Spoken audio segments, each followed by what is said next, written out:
So we got a couple of questions that popped up that we'll get to. Nazia asks, hi John, how much income do we need if we sponsor family members? What happens if we're not working or have low income?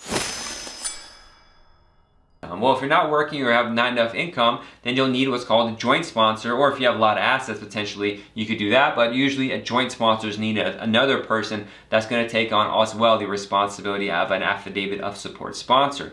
But how much you need depends on your family size, on your household size, and if you've applied for someone else in the past. So we'd have to calculate the household size that exists. There's a form called I-864P, and so you have to look at that form depending on where you're living and seeing what the minimum number is. So for example, if you type in form I-864P into Google, and the first thing that should come up is the website 2021 HSS Poverty Guidelines for Affidavit Support from I-864.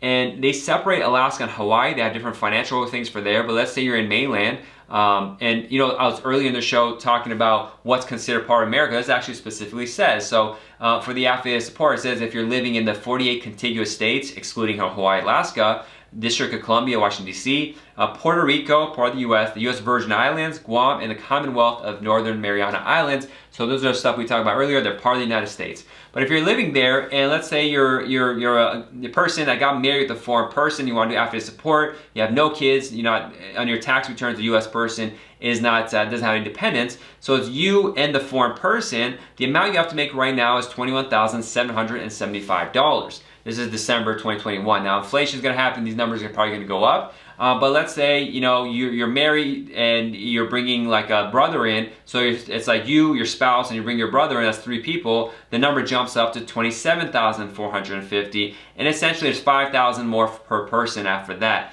5,500 or something like that. So that's it. And if you don't make enough for that, there's calculations that you could do. Potentially, if you're low income, you don't make as much. You could subtract the amount you make from that level and then multiply what's left by 3 or 5 depending on who the person is. It goes into these formulas. It's complicated. That's why in these kind of things it's better to schedule a consultation with an attorney to talk about in more detail. The affidavit support is really confusing. When people file the case on their own, usually that's the most confusing part I've seen people have and most difficulties is with the affidavit of support. I hope you enjoyed this educational video. Also, you'll find our social media site has a lot more videos, images, and information about the U.S. immigration process. Please check those out on the various social media websites.